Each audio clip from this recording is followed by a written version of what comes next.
तो मैं आपके लिए लेकर आया हूँ आरआरबी एनटीपीसी और ग्रुप डी के तैयारी के लिए 40 दिन का टारगेट बैच। दोस्तों, इस वीडियो सीरीज में मैं आपको आरआरबी एनटीपीसी और ग्रुप डी के प्रीवियस ईयर प्रश्नों को हल कराएंगे। दोस्तों, आप हमारे YouTube चैनल से जुड़े रहने के लिए आप हमारे YouTube चैनल को सब्सक्राइब करें तथा साथ ही अपने दोस्तों के बीच शेयर करें। तो हेलो दोस्तों, मैं अंकित कुमार कुशवाहा स्वागत करता हूं आपके अपने YouTube channel JMS digital classes में।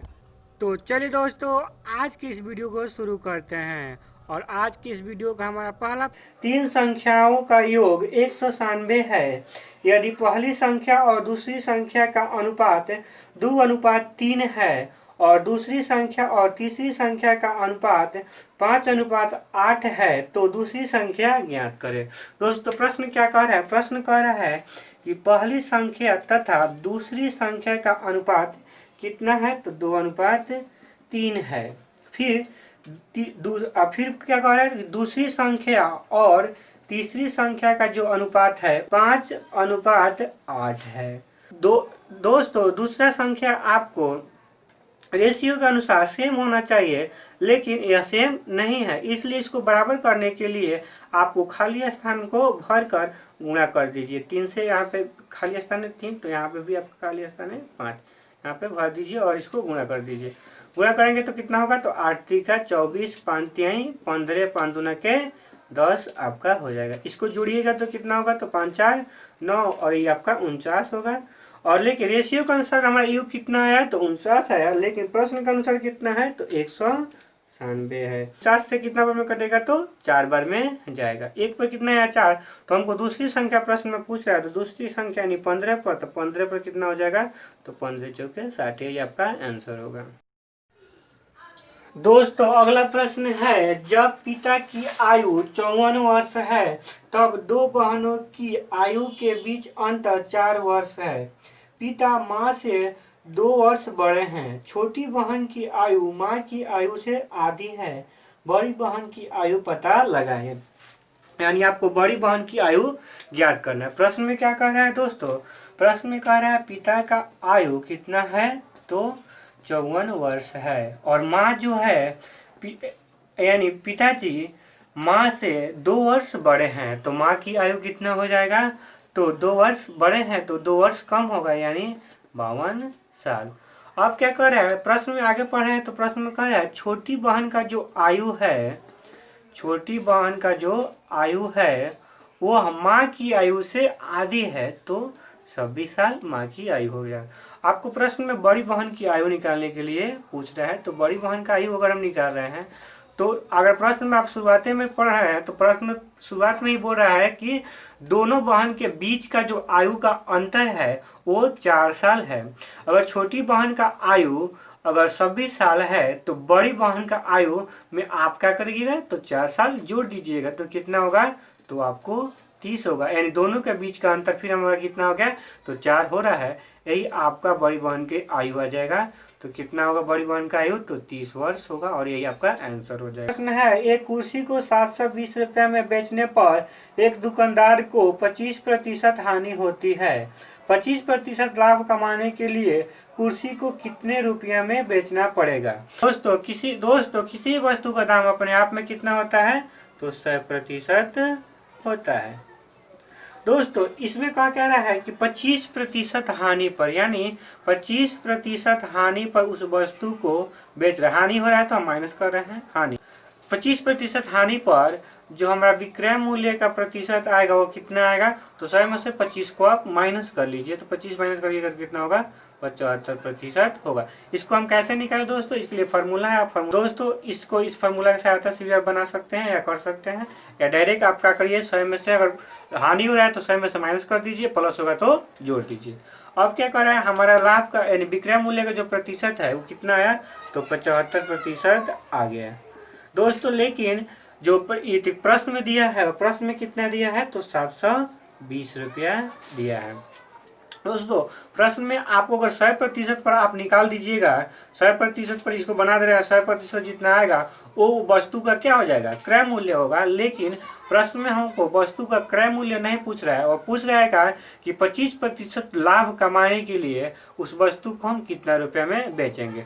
तो दोस्तों अगर वस्तु का दाम को हम 100% लेके चले हैं, तो अगर 100% वस्तु का दाम को है, अगर 25% लाभ कमाना है उस वस्तु पर, यानी प्लस हो जाएगा यहाँ पे, तो यानी विक्रय मूल्य का जो नया प्रतिशत आएगा वो कितना आएगा, तो 125% आएगा। 25% पर अगर निकाल दीजिएगा तो विक्रय मूल्य आ जाएगा, जिस पर आपको 25% लाभ होगा। तो चलिए दोस्तों आप प्रश्न को इसको हल करते हैं। इसको हल करने के लिए आपको क्या करना होगा, तो इसको 3 से कटाइए तो 25 तिया आपका 75, और ये आपका हो जाएगा 3 दूने के 6, 3 चौके 12 और 0। अब देखिए आप 125 बनाने के लिए यहाँ पे भी 5 से गुणा कर दीजिए और यहाँ पे 5 से गुणा कर दीजिए, होगा कितना 125%, और ये इसमें गुणा करिएगा तो 0 के 0, 5 चौके 20, आपका 5 दूने 10 दू 1200 आंसर आएगा। यानी उस दोस्तों अगला प्रश्न है, ए एक वस्तु को बी को 30% लाभ में बेचता है और बी उसी वस्तु को 30% नुकसान करके ए को वापस बेच देता है। इस सौदे में ए को कितना प्रतिशत लाभ होगा। दोस्तों प्रश्न में क्या कह रहा है, प्रश्न में कह रहा है कि ए किसी वस्तु को 30% लाभ में बी को बेच देता है। दोस्तों ए के वस्तु का क्रय मूल्य नहीं दिया है, तो आप क्रय मूल्य यानी सीपी को 100 मान लीजिए आपको, यानी ए का जो वस्तु का क्रय मूल्य है कितना है, तो 100 है। तो ए क्या कर रहा है, 30% लाभ में लेकर बी को बेच देता है। अगर इसको 30% लाभ में बेचेगा तो कितना विक्रय मूल्य होगा, तो 130 रुपया होगा, जो बी के लिए क्या होगा, तो क्रय मूल्य हो जाएगा। दोस्तों इसको 130 हमने कैसे लिखा, तो आप देख लीजिए, इसका फॉर्मूला होता है एसपी निकालने के लिए क्रय मूल्य गुणे 100 प्लस प्रॉफिट। अगर यहाँ पे आपको लॉस होता तो माइनस करते और बाटा में 100। इसी फार्मूला का प्रयोग करके हम यहाँ पे 130 निकालें। तो अब देखिए फिर क्या कर रहा है, फिर जो बी है इसी वस्तु को पुनः 30% के नुकसान पर ए को वापस भेज देता है। तो देखिए इसके लिए एसपी निकालने के लिए, तो एसपी निकालिए इसका, फिर तो विक्रय मूल्य अगर निकाल रहे हैं तो 130 आपका इसका क्रय मूल्य है, गुणे 100 माइनस कितना लॉस कर रहा है, तो -30, और बाटा में कितना हो जाएगा, तो 100 हो जाएगा। और इसको देखेंगे कितना होगा, तो 130 गुणे ये आपका घटेगा तो कितना होगा 70, और बाटा में आपका 100, 1 शून्य से 1 शून्य, 1 शून्य से 13 सत्ते 91।